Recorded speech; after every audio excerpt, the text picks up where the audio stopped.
So I get this email from Alan Sniffen saying he's going to do a Johnny Donovan Rewound Hall of Fame. I said, Hall of Fame? Johnny Donovan? I don't know. I work with some great DJs. I don't know if I belong in the Hall of Fame unless you get a whole lot of credit for longevity. Remember my first day here at WABC, they took me into the studio, and there's Dan Ingram, Cousin Brucey, Ron Lundy, and sitting in the news booth is legendary announcer Fred Foy. I'm looking around and saying, wait a minute, there's 5 guys here. I don't think one of them belongs. So let me answer some of these questions. Got started in my hometown of Poughkeepsie, New York as a high school student. We decided, a bunch of us ham operators, to put together a pirate radio station. We had a 500-watt AM transmitter on 1100 AM with a 160-meter dipole that got out like gangbusters. It was called WSEA. We played Sea Cruise as our theme song. We used to find a fellow student who got a job babysitting, and she'd give us the phone number where she was. And then we'd give that out on the air as the request line so that the FCC couldn't find us. So one night she calls up and says, there's a guy here on the phone. He says he's building a real radio station in town and wants to talk to you guys. And we think, this could be a trap.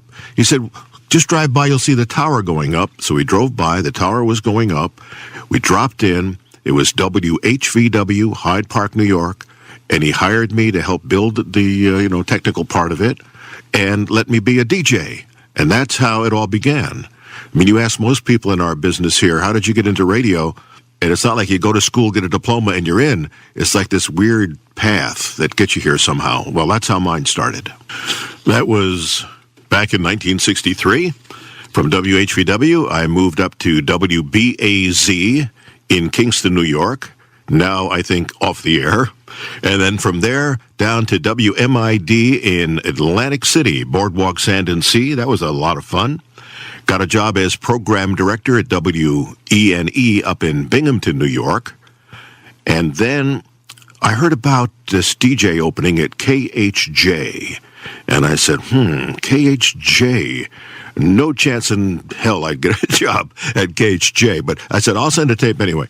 I got a big old roll of tape from the production room that had been spliced 1 billion times, and it was on a cracked reel, and it was yellow, raggedy tape. Recorded an hour, did not even scope it.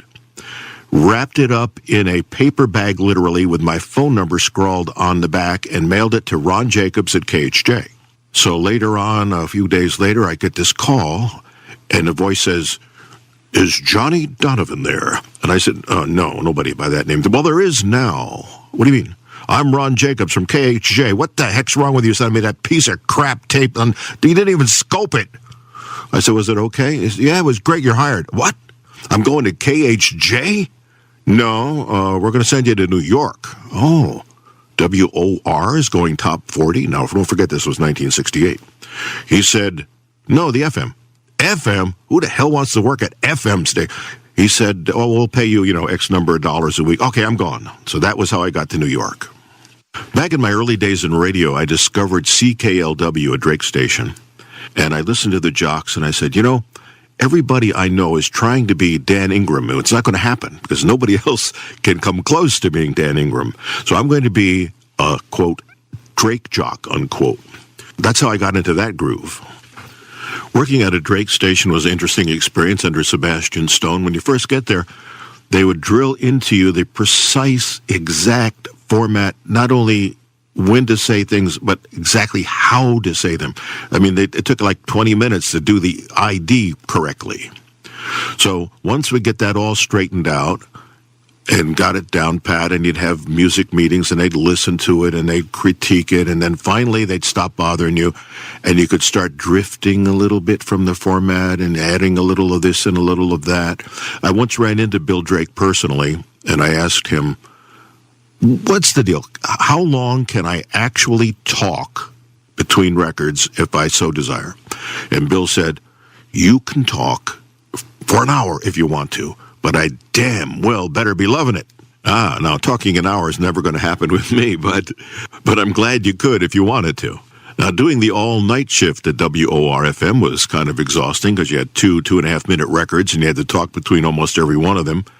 for 6 hours a night, so it tended to be a little more laid back late at night.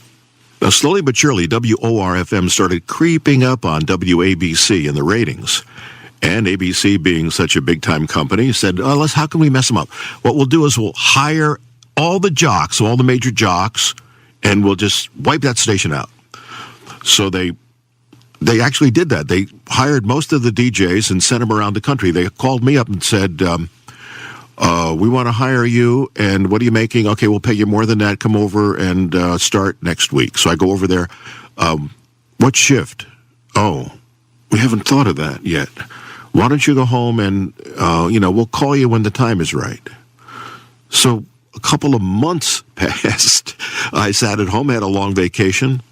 And finally they said, okay, look, we're tired of you sitting at home.